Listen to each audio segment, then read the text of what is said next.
बैरागी सन्यासी से बड़े तन पर छार लगावे हैं।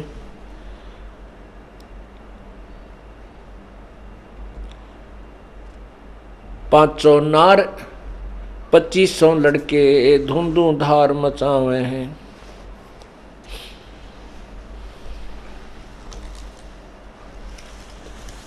परमात्मा क्या बताना चाहते हैं कि तुम बैरागी सन्यासियों को देखते हो, सेवड़ों को देखते हो, वो केवल जैसे सन्यास ले लिया, घर भी छोड़ दिया, जो है ना जंगल में जाकर रहने लग गए। उन्होंने घर तो त्याग दिया, लेकिन अंदर के विकार उनके नहीं गए। और यदि उनके पास मान लीजिए उनके विकार भी नहीं है और साधना ठीक हो नहीं, तो भी जीवन व्यर्थ कर रहे हैं। क्या बताते हैं?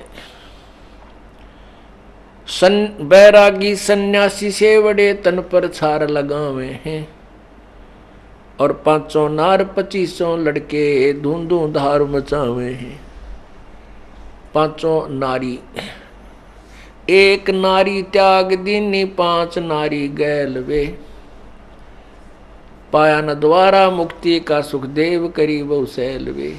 सुखदेव ऋषि ने बाल ब्रह्मचारी रह करके शास्त्र विरुद्ध साधना से बहुत आकाश में उड़ जाने की सिद्धि भी प्राप्त होगी थी, तो भी परमात्मा का मोक्ष मार्ग नहीं मिला, मोक्ष का द्वारा नहीं मिला, वे ऑफ वर्शिप ठीक नहीं थी उसकी। इसलिए एक नारी त्याग दीनी 5 नारी गैल वे।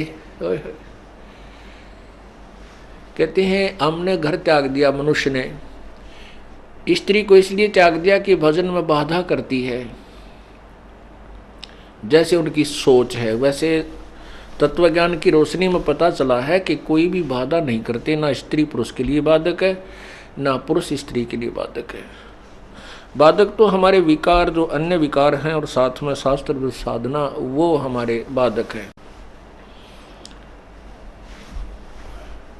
एक नारी यानी एक स्त्री को त्याग कर तू बैरागी बन बैठा,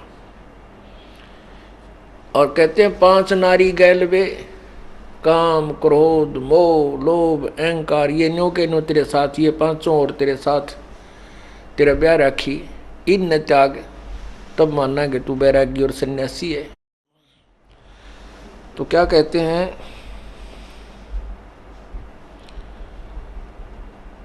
एक समय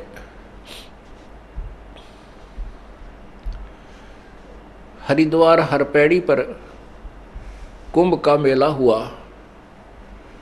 कुंभ की परख भी लगनी थी, उसका संयोग आ गया, और ये सभी साधक जो तीनों गुणों के उपासक, गिरी पुरी औघड़नाथ कनपाड़े वैष्णव नागा और बिना जड़े कितने प्रकार के ये पंथ हैं, ये सारे सभी वहाँ पर स्नान करने के लिए, उस पर भी में उस संयोग में स्नान करने के लिए चले गए। वहाँ पर ये अपने अपने समूह में मिल जाते हैं। नागाओं की अलग मंडली होगी, वैष्णव की अलग, पुरी ग्रुप के अलग होंगे, गिरी ग्रुप के अलग होंगे, कनपाड़े न्यारे वैसे नाथ अलग से। ये जिनको हम ग्रह त्याग कर सन्यासी कहते हैं, जिन्होंने सन्यास ले लिया, बैरागी हो गए, उनके बारे में परमात्मा बताते हैं। उन्होंने 5 नारी गैर ले रखी, वो त्यागनी चाहिए थी। तो वहाँ पर क्या हुआ कि प्रथम स्नान करने के को लेकर के वैष्णव साधु में और नागा भक्तों साधुओं में झगड़ा हो गया। नागा के हम पहले नहावांगे, स्नान करेंगे, क्योंकि हम सर्वश्रेष्ठ हैं, हम त्यागी बैरागी हैं, और हम बिल्कुल निरिच्छा रहते हैं। वैष्णव साधु कहते हैं कि हम विष्णु जी के उपासक हैं, हम सर्वश्रेष्ठ हैं, विष्णु जी सबके मालिक हैं। और नाग्यो तुम टट्टी के हाथ भी ना धोते, उगाड़े फिरो पशु की तरह, तुम काहे कि सर्वश्रेष्ठ हो, काहे कि तुम उत्तम हो, हम पहले नहाएंगे। अब पहले स्नान करने के को लेकर के झगड़ा हो गया नागा और वैष्णो साधुओं में। अब वो ऊपर भी भूल गए, हर की पैड़ी भी याद नहीं रही, भगवान भी याद नहीं रहा, लट्ठम लट्ठा मुक्कम मुक्का गुट मारे एक दूसरे के जबाड़ा काट दें, फिर तलवार निकाल ली और तीर ठोके एक दूसरे पर, यानी पूरा महाभारत शुरू कर दिया। कहते हैं 25,000 नागा और वैष्णो आपस में कटकर लड़कर और कत्लेआम हो गया, और हर पैड़ी पर वहाँ पर 100 ही दिखाई दे रहे थे, लाश पड़ी नरी, गंगा का पानी भी लाल कर दिया। अब यहां बताते हैं कबीर परमेश्वर, बैरागी सन्यासी से बड़े तन पर छार लगावे हैं, ये 500 नार 2500 लड़के हैं, धूंधों धार मचावे हैं। कहती है काम क्रोध मोह लोभ अहंकार, उनकी आगे 5 तत्वों से बनी हुई 5 प्रकृति, 500 तत्वों की फिर आगे से। तो कहते हैं 25 प्रकृति और 5 ये क्रोध विकार, कहते अंदर पूरी धूंधों धार मचा रहे हैं, सबके अंदर पूरा इनका बोलबाला है, इनकी इनसे ये रहित नहीं है।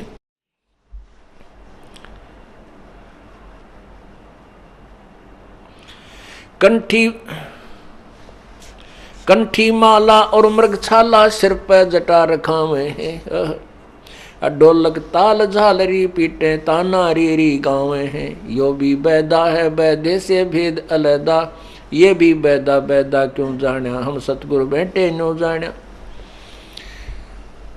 आदरणीय गरीबदास साहिब जी का ज्ञान योग परमेश्वर कबीर जी ने खोल दिया। परमेश्वर कबीर जी ने अपनी प्यारी आत्मा आदरणीय गरीबदास साहिब जी को सतलोक दिखाया, अपने सामर्थ्य से परिचित करवाया और दोबारा उनकी आत्मा को शरीर में प्रवेश कर दिया। उसके बाद आदरणीय गरीबदास साहिब जी ने वही तत्व ज्ञान जो परमात्मा कबीर जी ने सुनाया था, वही अपनी अमृतवाणी में बोलना शुरू कर दिया, क्योंकि कबीर परमेश्वर ने उनके अंदर यह कैसेट फीड कर दी। तो गरीबदास साहिब जी से पूछा कि तुमने कैसे पता लगा कि ये व्यर्थ साधना है। बैदा माने व्यर्थ की, फिजूल, जैसे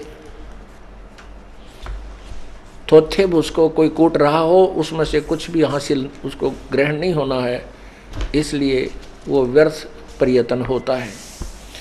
हमने जाना है दिल्ली, हम जा रहे हैं यहाँ से वापस सिरसा की साइड में बरवाड़ा से, तो हमारा वो यात्रा व्यर्थ है, बैदा है, फजूल है। हमने जाना दिल्ली है, जा रहे हैं सिरसा साइड में, वो हमारा कुमार्ग है, सुमार्ग नहीं है, वो हमारा यथार्थ पथ नहीं है। पथ माने वे, रास्ता, मार्ग। इसलिए बता रहे हैं कंठी माला और मृगछाला तन पे छार, सिर पे जटा रखावे हैं, और ढोलक ताल झालरी पीटे ताना रीरी गावे हैं। कहती है कोई भक्ति का साधन है। गल में कंठी, एक कंठी बोल रहे हैं जो एक तुलसी के मनिये की माला गाल ली, और मृगछाला साथ रखे, साधु बन के मृगछाला बिछा के उसको ऊपर बैठ कर साधना करें, और बड़ी बड़ी जटा रखा लें, दाढ़ी बढ़वा ली,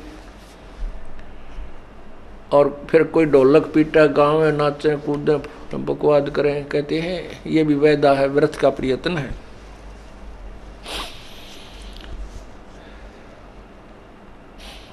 तन के योगी मन के भोगी, गुल्लर पेट पड़ावे हैं, गुजबीरज का मरम न जाने, ये भद्र भेख बनावे हैं।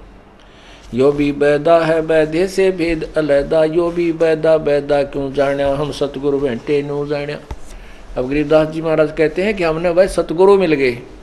कबीर परमेश्वर वो स्वयं ही भगवान हैं, स्वयं ही सतगुरु हैं, स्वयं ही जगत गुरु हैं, तत्वदर्शी संत हैं।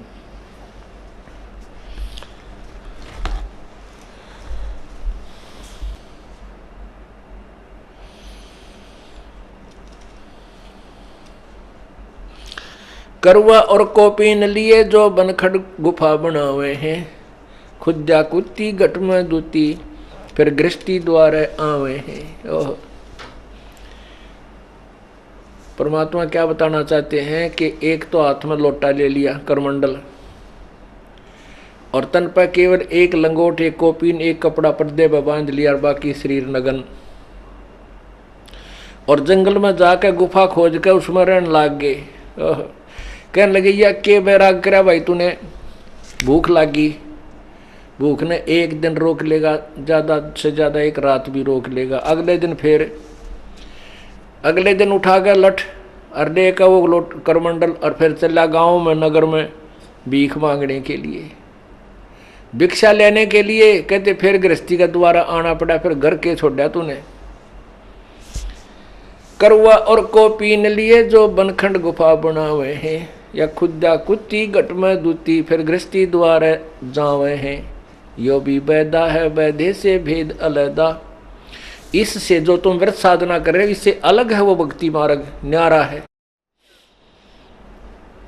खाकी और निर्वाणी नागा सिद्ध जमात चलावे हैं, रणसिंगे तुरही तुतकारा, फिर गागड़ भांग गुटावे हैं। खाकी और निर्वाणी नागा ये अलग अलग इनके नाम हैं पंथों के, बेखों के। और सिद्ध कहते हैं सब एक जमात चलाते हैं, बहुत बड़े समूह को इकट्ठा कर किए हुए हैं। और फिर क्या करें, ये भांग घोटें और पी के फिर पड़े रहें।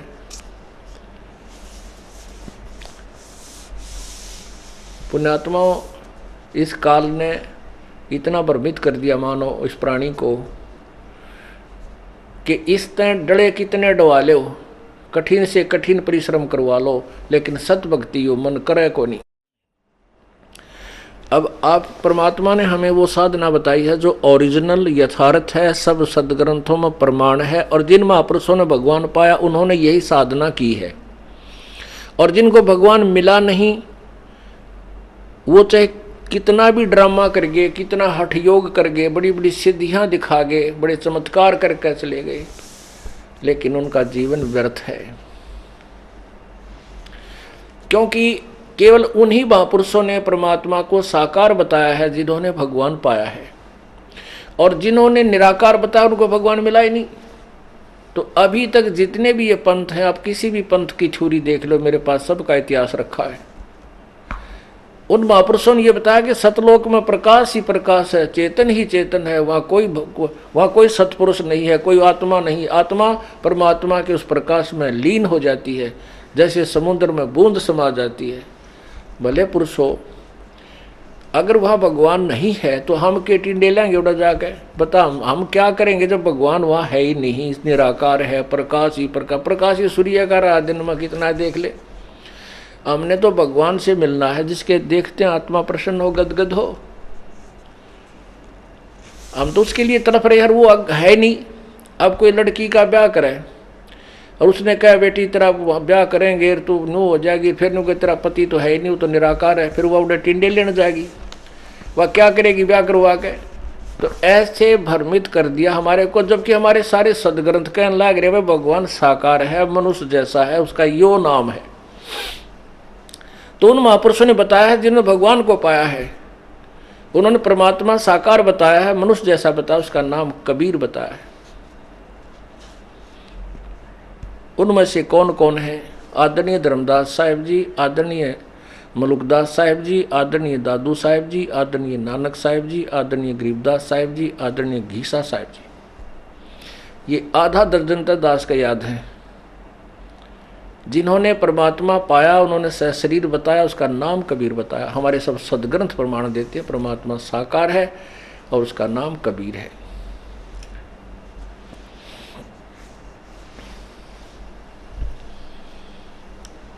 तो क्या बताते हैं?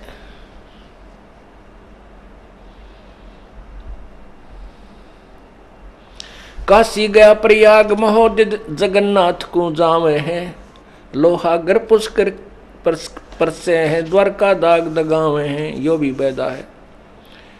तीर तुपक तलवार कटारी जमधड़ जोर बदावे हैं, हर पैड़ी हर हेत न जाना वाजा तेग चलावे हैं। ये जो 25,000 नागा और वैष्णो आपस में लड़के कट कर मर गए, कत्लेआम कर दिया, उनके विषय में बता रहे हैं। तीर तुपक तलवार कटारी जमधड़ जोर बंधावे हैं, हर पैड़ी हर हेत न जाना वाजा तेग चलावे हैं। काटे शीस नहीं दिल करुणा वो जग में साध कमावे हैं। जो जन उनके दर्शन को जावे उनको भी नरक पठावे हैं। यो भी बैदा है बैदे से भेद अलहदा, यो भी बैदा बैदा क्यों जाना हम सतगुरु बैठे नो जाना। तीर तुपक तलवार कटारी है, इतने बड़े बड़े छुर्रों को कटारी बोलते ना, सीधे गोदे एक दूसरे में। वो तो कसाई थे, राक्षस थे, डाकू थे, उनको हम संत कहा करते थे, उनको सन्यासी कहते थे।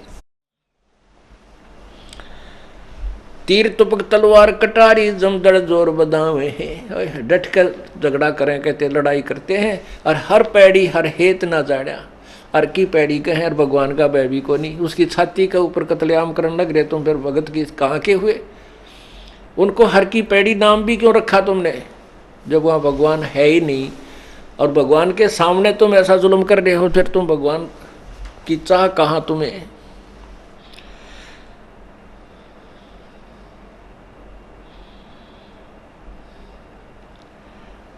फिर बताते हैं काटे शीश नहीं दिल करुणा, करुणा माने दया।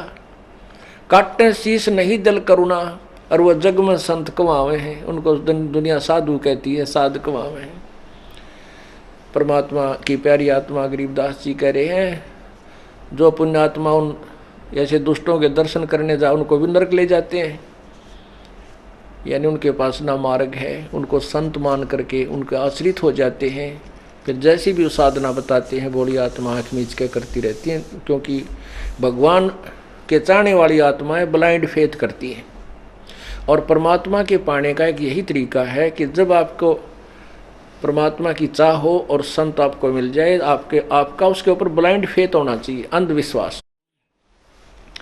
अंधविश्वास का तात्पर्य ये नहीं होता कि गलत साधना करना, नहीं, यानी पूर्ण विश्वास को ब्लाइंड फेथ कहते हैं। अब हर संत भगत का एक नियम होता है कि वो संत के साथ ज़्यादा जो है वाद विवाद नहीं करता, उसकी आत्मा नहीं मानती कि गुरु जी रुष्ट ना हो जाए, तेरी भक्ति ना बिगड़ जाए। नियम तो ये सही है, लेकिन इस भावना का और इस नियम का उन नकली संतों ने दुरुपयोग कर दिया, नाजायज फायदा उठाया। और भोली आत्मा चुप करके जो गुरु जी बताएं वही मानना, ठीक कह रहे भाई, ये वाद विवाद का विषय नहीं, भक्ति तो श्रद्धा से करनी होती है, विश्वास का विषय है। अरे विश्वास भी तो जब हो ना, श्रद्धा भी जब ही बनेगी जब सही ठीक ठिकाना श्रद्धा बनाओगे और उसकी फिर पूजा करोगे तो लाभ मिलेगा। जैसे कई क्या कहते हैं, भाई भगवान पाना तो विश्वास की बात है, विश्वास कर लो भगवान मिल जाएगा। चाहे किसी पर कहते हैं, चाहे पत्थर पर विश्वास कर लो वो भी भगवान बन जाएगा। कमाल की बात कर देते हैं, कति बालकों वाली बात कर रखी है। बात तो ठीक है, विश्वास बिना भक्ति नहीं हो सकती, विश्वास बिना भगवान नहीं मिल सकता। लेकिन विश्वास किस पर करना चाहिए? अब जोटे पर विश्वास कर ले, क्या दूध देगा और उन्हें खूब बाखर खुआ बिनोड़े गिर वो कुछ भी ना दे, वो तो कुआ दे ही और तोड़ देगा किसी दिन। तो हमने भैंस लेनी पड़े या गाय लें और फिर वो नए दूध होगी हो ब्यागी हो, फिर उसको अच्छी तरह उसको खुराक खिलावा, चारा खिलावा, उसकी सेवा करें तो दूध वो देगी। विश्वास भी उसी चीज पर करे जो विश्वास जिससे वो वस्तु प्राप्त होनी। जैसे बबूल बो के कीकर का बीज बीज के और उस पर आम का विश्वास करके उसकी सेवा करें जाए, वो पूजा करने से बबूल बड़ी तो हो जाएगी उसकी सिंचाई करने से, लेकिन वो आम नहीं लगेंगे। उसके आम का बीज बीज जाए, पूरी वेरीफाई करके कि वो आम का बीज है, और उस आम के बीज को बीज के फिर उसकी पूरी सच्ची श्रद्धा से और पूरे विश्वास से कि इस पर आम लगेंगे, उसकी सिंचाई करें तो फिर लगेंगे। आम के बीज ने बीज के फिर विश्वास करे अटल और सेवा करे पूरी जो उसकी बता रखी है, फिर समय आने पर उसको फल लगेंगे। ऐसे ही सत्य नाम यानी सच्चे नाम का जाप करे, पूरे संत से लेकर पूरी मर्यादा में रहते हुए पूरे ज्ञान से परिचित होकर के, और फिर पूर्ण विश्वास से भक्ति करे, फिर देखो क्यों ना फल मिलेगा। क्यों, कैसे नहीं भगवान मिलेगा? मिलेगा विश्वास से। अब नकली नाम दे रखे हैं, बबूल का बीज दे रखा है, उस पर विश्वास करें बैठे भगत। अब 40-40 साल अपनी बर्बाद जिंदगी करके वापस यहाँ आ रहे हैं, रो रहे हैं उस गए हुए समय को, और कोस रहे उन अज्ञानियों को जिन्होंने जीवन बर्बाद कर दिया, उन संतों ने।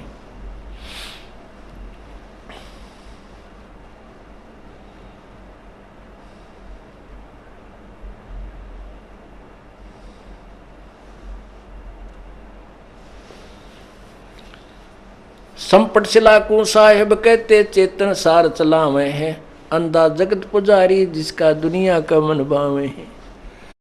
ऐसी उल्टी साधना बता दी, पत्थर का भगवान बना दिया, कहते इसकी पूजा कर लो बस इसी से मोक्ष हो जाओगे।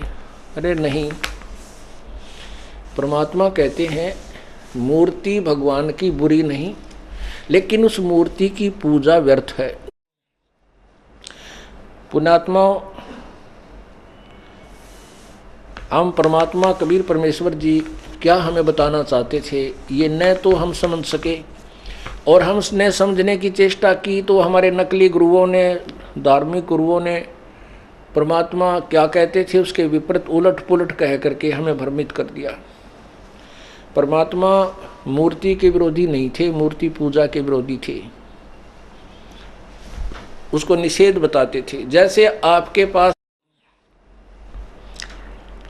आम है, आम के फल या सेब के फल की आपके पास मूर्ति रखी है, और सेब की और आम की मूर्ति बनाने वाला कारीगर ऐसी बना देता है कि आदमी भ्रमित हो जाता है ये ओरिजिनल है या डुप्लीकेट।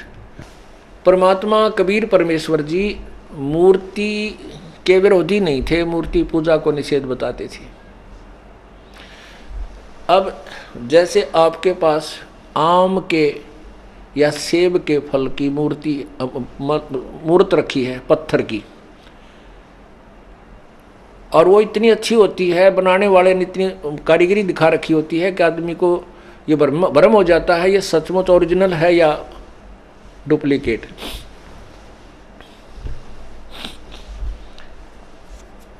एक बार ये दास भिवानी स्टैंड रोड तक पे आम फल लेने गया, मेरे से पहले उस दुकान पे एक व्यक्ति खड़ा, वो कहने लगा भाई वो ऊपर वाले आम दे मुझे, वो ऊपर रखे, वो सबसे वो कॉलम से बना रखे थे उसने काट के, ऊपर सबसे ऊपर वाले मुझे नकली पत्थर के रखवा रखी सुंदर मूर्ति, और पूरा कॉलम भर रखा उनका, बहुत सुंदर। नीचे वाले तो शाम का समय था, वो सारे तकरीबन खरीदने वालों ने छांट छांट कर खरीद लिए थे, वो फिर थोड़े बहुत रह रहे थे, वो अच्छे नहीं लग रहे थे देखने में। वो कह रहा भाई वो दे दे, वो फिर उन्हीं में से चुग चाक कर वो छांट छूट कर उसके चढ़ाने लगा, तोलने लगा। उन्होंने बोला भाई मेरी बात सुन, पैसे कितने ले ले पर वो दे दे। वो आदमी खड़ा हुआ, उन्हें ठा के एक पत्थर का वो तार काम उसके हाथ में धर दिया, वो किलो पक्का का, वो यूँ करे ने बोला यूँ के, वो बोला भले मानस यूँ पत्थर के हैं ये तो केवल मूर्ति रखी है इनकी, और मेरे पास आम यही हैं, लेने हो तो ले ले। अब वो ऊपर वाले इतने अच्छे बना रखे थे, नीचे वाला ने फेल कर रहे थे जो ओरिजिनल को भी। तो पुण्यात्माओं, जैसे आपके पास वो आम के फल की पत्थर की मूर्ति रखी है, उस मूर्ति को देखने से आपको उस फल के गुणों का ज्ञान होगा और अंदर उसके पाने की प्रेरणा बनेगी, उसको खाने को के लिए मुंह में पानी आएगा। फिर आप सोचोगे भी कहाँ मिला है, आपको पता है जेब में पैसे होने चाहिए और बाज़ार में मिला है, आप पैसे लोगे और बाज़ार में जाओगे, आम कह करके खरीद लाओगे, आप खाओ। अब उस आम की मूर्ति में वो गुण नहीं है जो आम के फल में है, आम के फल की मूर्ति में गुण नहीं है जो आम के फल में ओरिजिनल में गुण है। वो फल जो मिट्टी पत्थर वाली है मूर्ति है, वो उसके गुणों से की प्रेरणा अवश्य देती है, उसके पाने की चाह उत्पन्न होती रहती है। इसलिए मूर्ति बुरी नहीं है, लेकिन वो मूर्ति वाला फल मिलेगा कैसे, उस विधि का पता होना चाहिए। पहले मजदूरी करे, मजदूरी करके पैसे जेब में ले और फिर बाजार में जावे और मंडी से फिर आम तो लेकर फिर गट गट खावे हैं।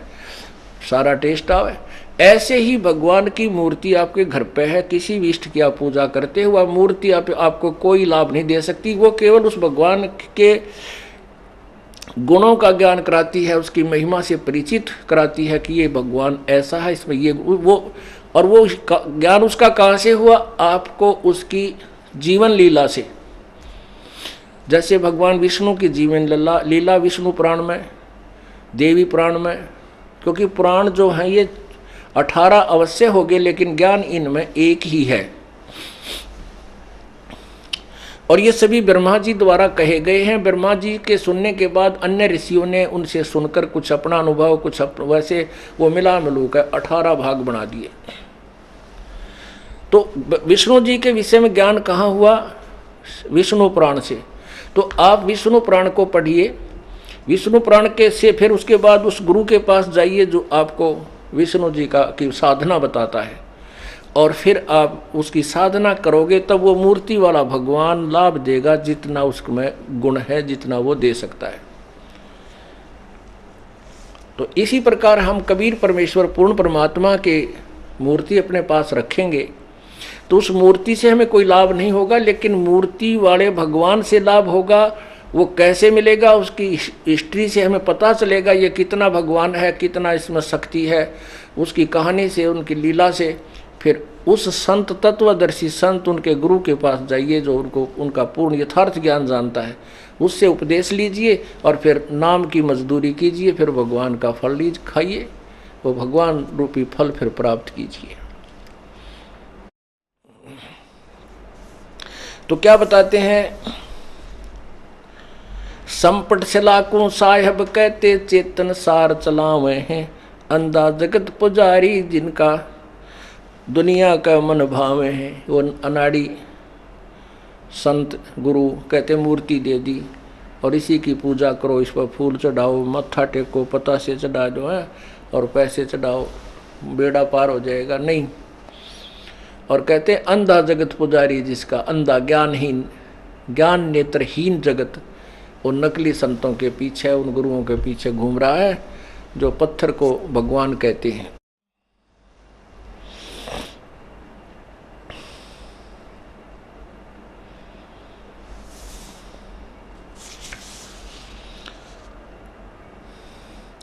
कक्कड़ भांग तमाकू पीवे, बकरे काटता हुए हैं, सन्यासी शंकर को भूले वो बम्ब महादे ध्यावे हैं।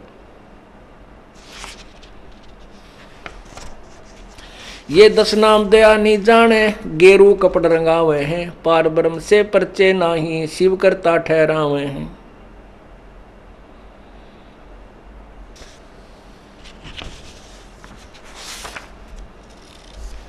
परमात्मा क्या बताना चाहते हैं कि कक्कड़ भांग तमाकू पीवे और बकरे काट तलावे हैं। बकरे काटे, तलना माने छोंक लावे बकरे के मांस में, और भांग गोटका पीवे, फिर तम्बाकू और उसके अंदर फिर चरस, यानी सारी को बद करें, मांस तक खावें। ये सन्यासी बन जाते हैं बाहर जाकर। और कहते हैं सन्यासी शंकर को भूले, बम्ब बम्ब बम्ब महादे जावे हैं। पुण्यात्माओं, हमें परमात्मा से इतना दूर कर दिया, जैसे ब्रह्मा विष्णु महेश, रजगुण ब्रह्मा, सतगुण विष्णु, तमगुण शिव जी, इनकी भी पूजा, इनकी भी साधना हमने करनी होती है। और यदि हम पार नहीं होंगे तो इनकी जो मजदूरी हमने की है, जो इनकी दिहाड़ी की है, वो हमें अवश्य फल देंगे। वो कैसे देंगे वो विधि अलग है, वो मंत्र जो इनका हमने जाप करना है। अब पुण्यात्माओं, हम तत्व ज्ञान से बहुत दूर हो गए, इसलिए मन में इतने ढेर सारे शंका हो जाती हैं।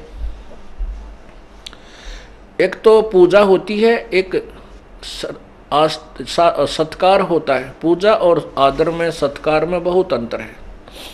जैसे एक लड़की, पतिव्रता लड़की एक ज्वाइंट फैमिली में रहती है, सह परिवार में। उसमें ज्येष्ठ भी है, जेठ भी हैं, जेठानी भी, देवर देवरानी, छोटी बड़ी ननद, सास और ससुर, सभी प्रकार का परिवार होता है। तो वो लड़की सभी को यथोचित आदर सत्कार देती है, उनका सत्कार करती है, लेकिन पूजा अपने पति की करती है। पूजा मीन समर्पण। पूजा का अर्थ होता है सच्चे दिल से जिसमें हृदय जुड़ जाए। अब जैसे जेठ है बड़ा, सास ससुर है, उनको वो स्नान करते हैं, उनका पानी डाल करके कपड़े धोते हैं, कपड़े देते हैं, और सास ससुर की सेवा भी करती है बेटी, अपने बाप की कमर भी मसल देती है, उसके कपड़े भी धो देती है, धोती तक भी साफ करती है। तो वो सत्कार है। और जब जैसे जेठ है, जेठ को यथोचित आदर सत्कार, जेठानी को, छोटी देवर देवरानी को, छोटी बड़ी ननदों को वो पूर्ण सत्कार देती है, और आए अतिथि को।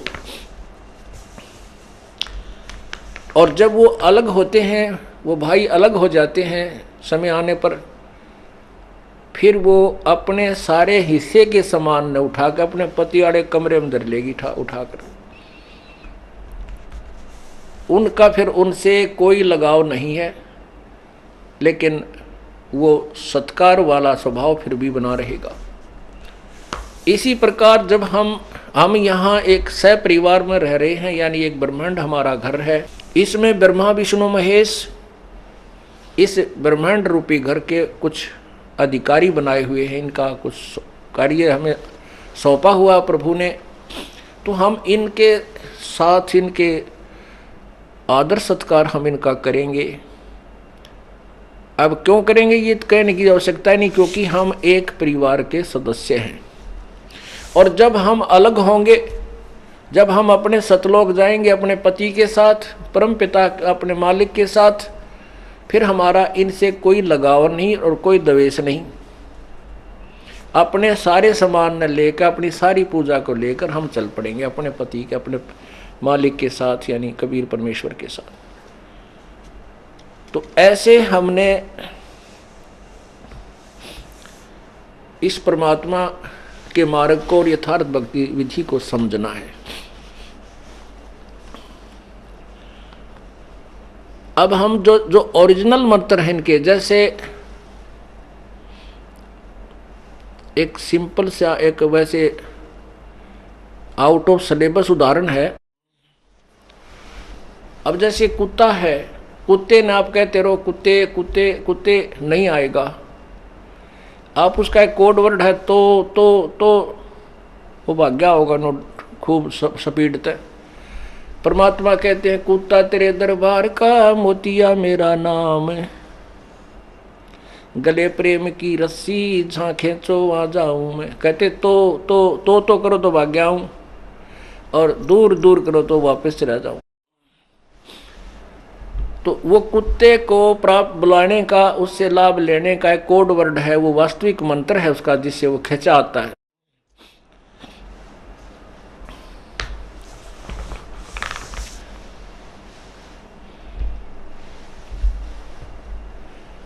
और भी बहुत से उदाहरण हैं, वो यहाँ वर्णन करने योग्य नहीं है, जिनसे वो पशु प्रभावित होते हैं। तो ऐसे इन भगवानों से लाभ लेने का आप राम राम कृष्ण कृष्ण और महादेव महादेव या विष्णु विष्णु करते रहो, वो तुम्हारी तरफ नहीं देखेंगे। उनका एक कोड वर्ड है जो कबीर परमात्मा ने बताया है कि इस मंत्र तो बोल कर देखो आप पे खिंच जाएंगे वो। उनके बस की बात नहीं इन भगवानों की, विष्णु की, शिव की। ये उनसे लाभ लेने के, उनको अपने निकट बुलाने के मंत्र हैं। तो क्या बताना चाहते हैं? सन्यासी शंकर को भूले बम्ब महादेव ध्यावे हैं, काकड़ भांग तमाकू पीवे और बकरे काट तलावे हैं। तले बकरों को मांस को तलते हैं, यानी छौंक लगाओ, कि सब उल्टा काम करना शुरू कर दिया। अब जैसे आपने ये कावड़ियानियाँ देखे होंगे सावन के महीने में, अब देखो पुण्यात्मा है, परमात्मा के लिए तड़फ रही हैं, उनको जैसा भी किसी ने मार्गदर्शन कर दिया बूढ़ी आत्मा उस पर सिर की बाजी लगा कर लग जाती हैं। जाते समय किसी साधन से जाते हैं, आते समय नंगे पैरों, और वो मेरे ख्याल में आधा किलो गंगा जल गाल के लोटे में और दरका कांधे पे और चल पड़ते हैं। और वो वहाँ से वहाँ तक आते हैं तो क्या बोलते हैं, बम बम बम बम, और दूसरा नाम नहीं। अब उन बूढ़ी आत्माओं ने डरे तो डोने थे। अगर उस भगवान का वास्तविक मंत्र भी होता तो कुछ मंत्र के जाप का लाभ तो बन जाता। वो वास्तविक मंत्र भी को ना जो शिव जी से लाभ मिलेगा, वो मंत्र ये दास देता है, जिससे ये भगवान अपने आप खिंचे आते हैं, इनके बस की बात नहीं। तो वो क्या करते हैं, वहां से पाइया पानी लेंगे, पाइया जल गंगा जल लेकर गाल कर उसमें लोटे में बांध के एक लटके और चलेंगे वहां से, और रास्ते में बम बम बम बम, और कोई मतलब नहीं, कोई बात नहीं, कोई नाम नहीं, कोई चर्चा नहीं, कोई गुणगान नहीं भगवान के। अब परमात्मा की चाह किसको होती है, जो पिछले जन्म के संस्कारी हंस हैं, वही भगवान की मतलब चाह में कोई ना कोई साधन कुछ भी उसने कोई बता दे, वो लगे बिना रहता नहीं। तो वो पिछले जन्म के पुण्यकर्मी प्राणी भगवान की प्राप्ति के लिए प्रयत्न कर रहे हैं।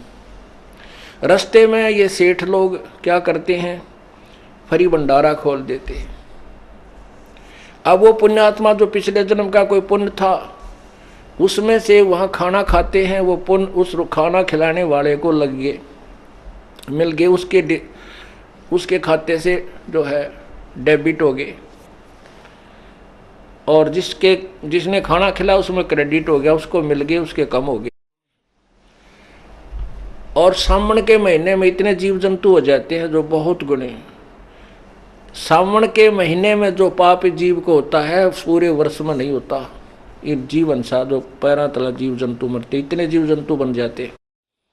और उस सावन के महीने में काल ने कैसा घाटा जुड़वा दिया, कैसे एक भ्रमित ज्ञान करवा दिया। वो भोली आत्मा सावन के महीने में, और हरिद्वार से लेकर मान ले बरवाड़ा आवे तो कम से कम भी 250-300 किलोमीटर होगा, और वहां से यहाँ तक कितने जीव पैरा के नीचे मार दिए, वो बैड अकाउंट में लिखे गए उनके। क्योंकि जब तक हमने पूर्ण परमात्मा कबीर प्रभु की साधना सत्य साधना नहीं मिलती, तब तक प्राणी को दोनों भोग मिलते हैं, पुण्य अलग लिखे जाते हैं, पाप अलग। जैसे आपने महावीर जैन जी का इतिहास देखा, उन्होंने जो पुण्य और साधना की थी उनके आधार से तो वो स्वर्ग गया, और बाकी जो पाप थे वो भी साथ लिखे गए। वो उनके आधार पर वो 60 करोड़ बार गधा, 30 करोड़ बार कुत्ता, 20 करोड़ बार बिल्ली, पता नहीं कितने जुल्म हो गए, नरक में गया। तो इतने पाप उस कावड़ लेने वाली प्यारी आत्मा को अपने घर तक लिखे गए, और पुण्य एक भी को नहीं, क्योंकि वो शास्त्र विरुद्ध साधना। गीता जी अध्याय नंबर 16 के मंत्र 23 में कहा कि शास्त्र विधि को त्याग कर जो मनमाना आचरण मनमानी पूजा करते हैं, उनको ना तो कोई सुख होता है, ना कोई सिद्धि होती है, ना उनकी गति होती है, अर्थात यूजलेस, व्यर्थ।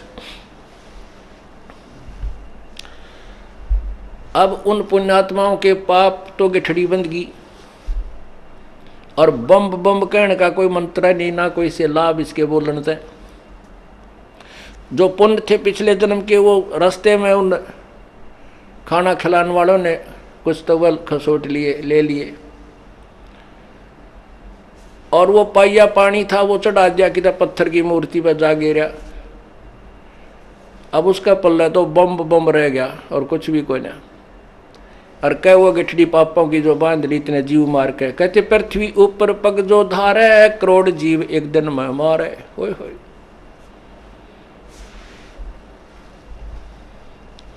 और फिर ये क्या करते हैं, दूसरा शब्द बोला, लड़कियां न तो न्यू कहेंगे ए बोली, बेबेर न तो बोली कहेंगे, वो न्यू कहेगी ए बोले। आपस में अब बताओ इनका के नाता हो आयो। बाण भाई भी हो है या क्यों और सिस्टम, इसका कौन सा नेक बनावा तेन ना बोलन का बेरा। बोली तो पार्वती ने कहें ये, और बोला कहें शिव जी ने। तुम आप भगवान देवी और देवता बन गए, फिर पूजा किसकी कर रहे हो? तो क्या बताते हैं, कक्कड़ भांग तमाकू पीवे बकरे काट तलावे हैं, सन्यासी शंकर को भूले ये बम्ब महादे झावे। इन सन्यासियां थी, अब बम्ब सब दिन भोले भगतान मिल गया, ये भी बम बम कर कहने लगे रहते हैं भगवान प्राप्ति के लिए। अब भोला शब्द वैसे भगवान के लिए प्रयोग नहीं करना चाहिए हमने, ये उनकी बेइज्जती कर रहे हैं हम। अब कोई आदमी हो, मान ले कोई मंत्री है, और उसने जाकर कहा बोली बूझ ले मेरी साइन कर दे इस पर दरखास्त पे, वो साइन करेगा, उसको दराक मारेगा। अब उसने भोला कहना, भोला कह देते बोली बूझ कह देख के बात है, तो भगवान का नाम तो भोला धर रे आ बोले। भोला मीन मतलब कति मूर्ख पागल, जिसने कह का ना बेरा हो, कोई बकाले की तो धंधा लाए रहा उसने सारा दिन, तो इस तरह के व्यक्ति को भोला बोलते हैं। तो भोला शब्द तो हमने भगवानों के प्रति लाना ही नहीं चाहिए, चाहे वो समय अनुसार, चाहे उन्हें कैसी भी लीलाएं बन गई हैं, लेकिन हमारा फर्ज नहीं बनता उनको भोला भाला कहने का।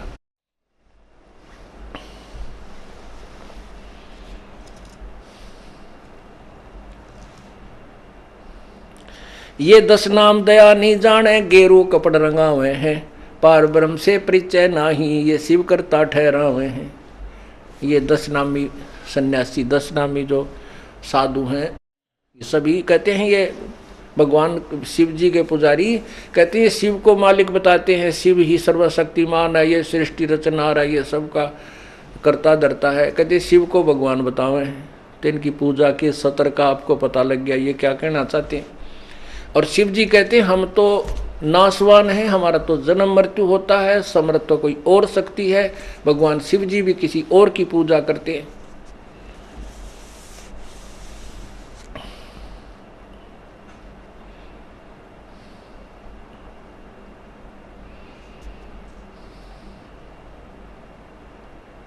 फिर क्या बताते हैं, धूम्रपान आकाशी मुनि मुख सूचित आसन लावे हैं, या तब सेती राजा होई फिर धुंधदार बह जावे हैं। गीता जी अध्याय नंबर 4 के श्लोक नंबर 25 से लेकर के और 34 तक एक विशेष वर्णन दिया है। उसमें एक विशेष वर्णन दिया है कि कोई तो अपनी इंद्रियों को रोकना चाहता है, हठ योग करके बैठ के साधना करता है, कोई तप करता है, कोई मनमुखी जाप करता है, कोई केवल पवन आहारी है, कोई केवल अल्पाहारी है, बहुत कम खाता है, कोई किसी साधना को उत्तम मान करके वो साधनाएं कर रहे हैं और उनको मोक्ष मार्ग जानकर ही कर रहे हैं। चौथे अध्याय के 32वें श्लोक में कहा है कि पूर्ण परमात्मा के मुख्य ज्ञान में उन्हीं के मुखारविंद से उच्चारित तत्व ज्ञान है।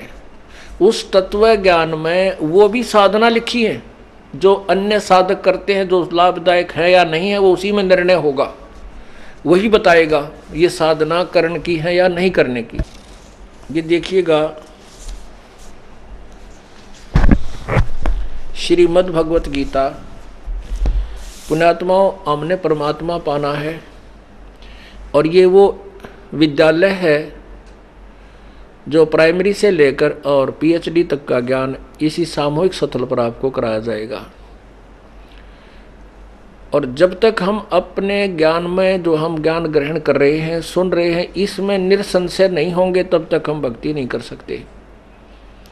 गीता जी अध्याय नंबर 2 के श्लोक नंबर 53 में कहा कि अर्जुन, जब तेरी बुद्धि नाना प्रकार के भ्रमित करने वाले वचनों यानी ज्ञान से हटकर एक तत्व ज्ञान पूर्ण परमात्मा के ज्ञान पर आश्रित हो जाएगा, तब तो तू योगी होगा, तब तो तू भगत बनेगा। नहीं तो कोई बका लेगा, कोई कहेगा ऐसा ठीक नहीं, तू उसी की बात मान लेगा, कोई कहेगा ऐसा ठीक नहीं, तू ये कर, उस तरह लग जाओगे। तू योगी नहीं हो सकता, भक्ति नहीं कर सकता। तो इसलिए हमने भगत बनने के लिए भी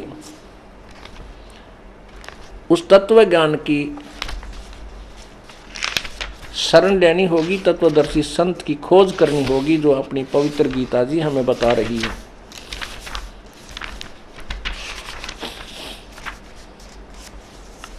ये देखिएगा श्रीमद् भगवत गीता, गीता प्रेस गोरखपुर से प्रकाशित है। ये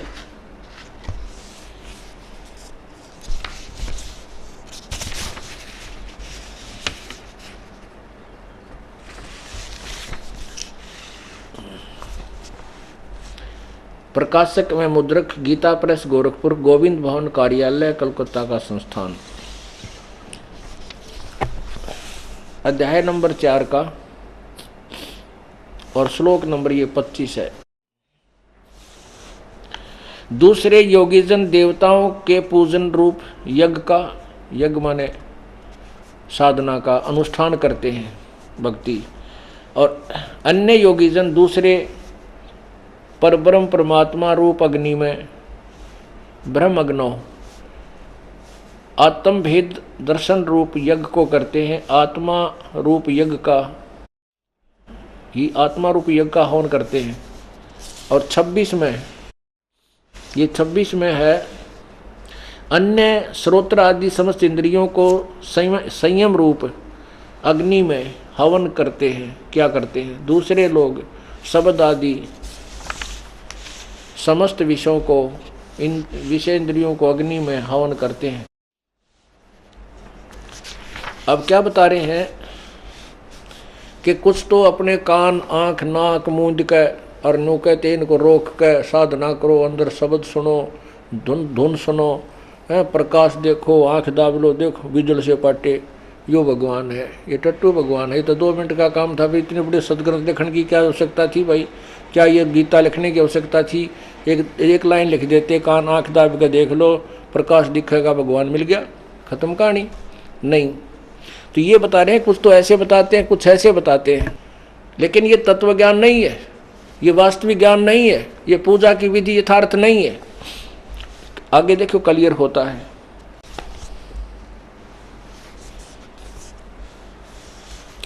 अट्ठाईस में देखिएगा, कई पुरुष यानी दूसरे द्रव्य संबंधी यज्ञ करने वाले हैं। कोई धन आदि ला के भंडारे करते हैं, कोई तपस्या रूप यज्ञ करते हैं, कोई तप करते हैं, और दूसरे योगी योग रूप करने वाले हैं। और कितने ही अहिंसावादी तीक्ष्ण व्रतों से युक्त यत्नशील पुरुष स्वाध्याय अध्ययन ज्ञान यज्ञ करते हैं। अब क्या बताते हैं कि कुछ तो ऐसे हैं जो भंडारे भंडोरे करते हैं, कि तो दान कर देते हैं, और कुछ ऐसे हैं जो तप करते हैं, कुछ ऐसे हैं जो मुंह पर पट्टी बांध के नंगे पैरा घूमते हैं और फिर बहुत कठिन तप करते हैं, खाना भी नहीं खाते 8-8, 9-9 दिन, 10-10 दिन। कहते हैं ये सभी ये क्या कर रहे हैं? ये इस तरह के अनुष्ठान करते हैं, साधनाएं करते हैं, और इनको मोक्षदायक जानकर ही करते हैं कि ये साधना मुझे मोक्ष देगी। लेकिन आगे देखना, इसका निर्णय देंगे। अब 29 में, अध्याय 29 और 30 में क्या बता है कि दूसरे कितने योगीजन अपान वायु में प्राण वायु को हवन करते हैं, और कितने योगी प्राण वायु को अपान वायु में, अन्य कितने ही नियमित आहार यानी थोड़ा खाने वाले, प्राणायाम प्राण पुरुष प्राण और अपान की गति को रोककर प्राणों में हवन करते हैं। और ये सभी साधक यज्ञों द्वारा पापों का नाश कर देने वाले यज्ञों को जानने वाले हैं। ये क्या है? इसका ये क्या बताना चाहते हैं कि ये जो साधना जो कर रहे हैं, कोई तो श्वास, जैसे श्वास बाहर जाता है अंदर आता है, क्या बताते हैं? इस पर ध्यान रखो, बस सांस बाहर जा रहा है इसने भी ध्यान से देखो अंदर, और बाहर अंदर आ रहा है इसको महसूस करते रहो। ये साधना बताते हैं, नाम नहीं इसमें। और दूसरे नियमित आहार करते हैं, और कुछ प्राणायाम करके ही परमात्मा को प्राप्त करना मान लेते हैं। और ये सब साधनों को परमात्मा पाने वाली और पापों का नाश करने वाली जानकर करते हैं। वो ये समझते हैं कि यही साधना है जो मोक्षदायक है और पाप नाशक है।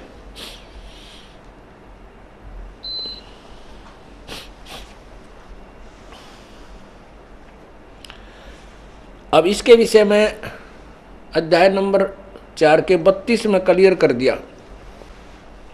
ये देखना 32 अध्याय नंबर 4 का ये 32वें श्लोक में बताया है कि इस प्रकार और भी नहीं है, इसका है कि इसी प्रकार, यानी जैसे ये जानते हैं ऐसा ज्ञान, बहुत तरह के यज्ञ माने साधनाएं, बहुत तरह के यज्ञ माने पूजाएं, वेद की वाणी में इन्होंने क्या लिखा है, ब्राह्मण का अर्थ वेद कर दिया, जबकि ब्राह्मण का अर्थ वेद नहीं पूर्ण परमात्मा होना चाहिए। तत्व वो सच्चिदानंद घन भगवान की मुखे माने मुख्य वाणी में, मुखे उनके मुखारविंद से उच्चारण, मुख्य ज्ञान में इन्होंने मुख्य का अर्थ वाणी लिख दिया और ब्राह्मण का अर्थ वेद कर दिया। जबकि वेद यजुर्वेद अध्याय नंबर 40 के श्लोक नंबर 10 और 13 में स्पष्ट किया है कि जो ज्ञान मैं बता रहा हूँ वो तो वेदों में चारों में लिखा गया, लेकिन उस तत्व ज्ञान को परमात्मा ने कोई साकार बताता है, कोई निराकार, कोई जन्म लेने वाला, कोई न जन्म लेने वाला, और कोई अक्षर ज्ञान जिसको है उसको विद्वान मानते हैं, जिसको अक्षर ज्ञान नहीं है उसको अनपढ़ को अशिक्षित कहते हैं, अविद्वान कहते हैं। कहते ये भी परिभाषा ज्ञान अज्ञानी और ज्ञानी की, विद्वान और अविद्वान के विषय में भी परम संत वो तत्वदर्शी संत बताएगा, उनसे पूछो। अर्थात जो वेदों में ज्ञान है वो इनकम्प्लीट है, वैसे ही गीता जी में जो ज्ञान है वो इनकम्प्लीट है, गलत नहीं है, अधूरा है। उसके लिए बताया किसी तत्वदर्शी संत से पूछ देखो। यही कुरान शरीफ सूरत फुरकानी नंबर 25 आयत नंबर 52 से 59 में स्पष्ट किया है कि जिस कबीर नामक परमात्मा ने 7 दिन में सारी सृष्टि को रचा, उसके बाद तख्त पर जा बैठा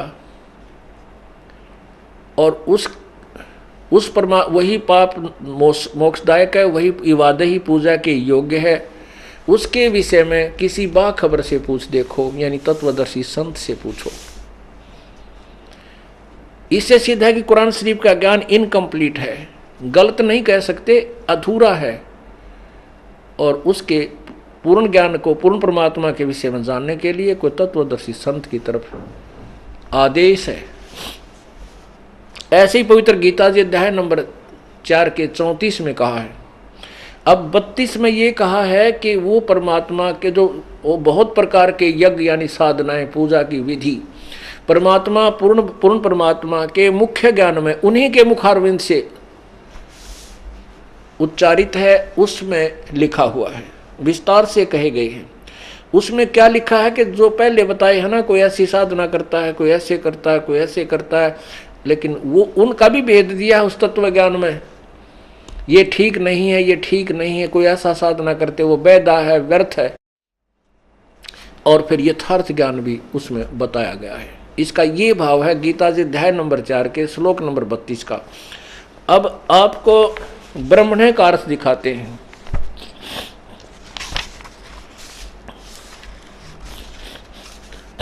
ब्रह्मण्य का अर्थ इन्होंने जो यहाँ किया है, वेद नहीं होता, क्योंकि ब्रह्म का अर्थ भगवान होता है और वेद का अर्थ है ज्ञान। ब्रह्मण्य वेद पूर्ण परमात्मा का ज्ञान, और ब्रह्मण्य माने उससे बड़ा भगवान, यानी सुप्रीम पावर जिसको कह सकते हैं, बड़ा भगवान ब्रह्मण्य। तो यहाँ देखिए इन्होंने खुद अनुवाद किया है 17वें अध्याय के 23वें श्लोक में।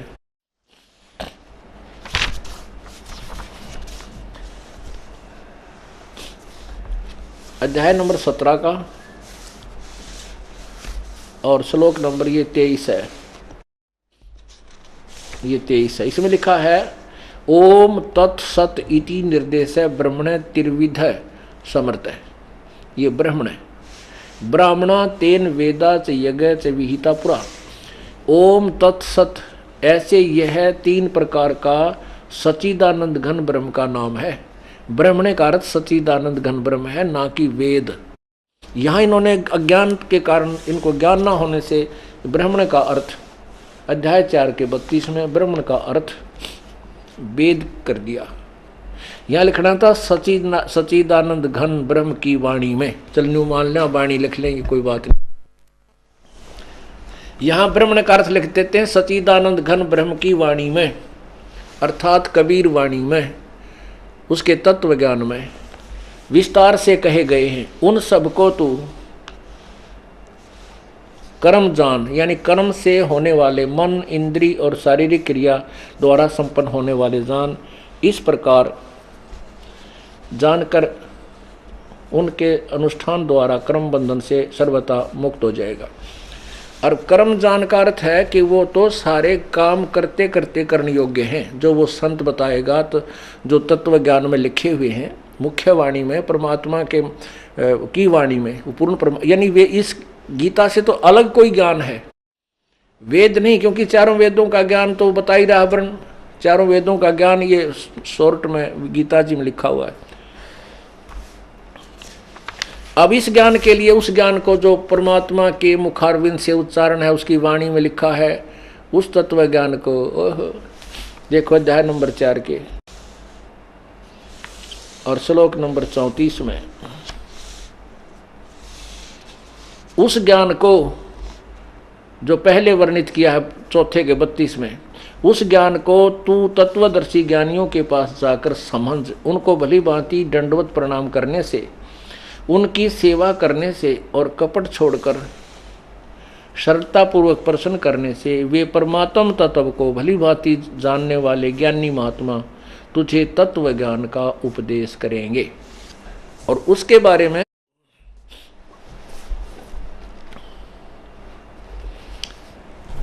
आपको बताया जा रहा है, वही तत्व ज्ञान, वही परमेश्वर के द्वारा दिया हुआ ज्ञान, उन्हीं के मुख्य ज्ञान में आपको सुनाया जा रहा है। क्या बताया जा रहा है? सन्यासी उदासी बाला धूम्रपान आकाशा मौनी मुख सूचित आसन लावे हैं, या तब सेती राजा होवे धुंध धार बह जावे हैं। जैसे गीता जी में लिखा है ना 4 अध्याय में कि कुछ तो तपस्या करते हैं। परमात्मा कहते हैं जो हठ योग करके तप करते हैं, उस तप से वो नेक्स्ट जन्म में राज्य प्राप्त करते हैं। और कहते तप से राजमद मानम जन्म तीसरे शुक्र सवानम। होय होय, तप से राजा बनता है और राजा के अंदर अभिमान बहुत ज़्यादा होता है, और उस अभिमान वश वह इतने जुल्म, इतने पाप कर देता है कि अगले जन्म में उसको वो भोगने पड़ते हैं और नरक में जाता है। कुत्ते गधे की योनि पाता है। तपेश्वरी सो राजेश्वरी, राजेश्वरी सो नरकेश्वरी। ये उपनिषदों का विचार जो है ना, विचार है। जो तपेश्वरी माने जो सबसे घना तप करेगा उसको ज़्यादा राज्य प्राप्त होगा। और तपेश्वरी सो नरकेश्वरी, तपेश्वरी राजेश्वरी, राजेश्वरी सो नरकेश्वरी, यानी उसने नरक भी फिर इतना गहरा मिलेगा, बहुत लंबा समय नरक समय मिलेगा।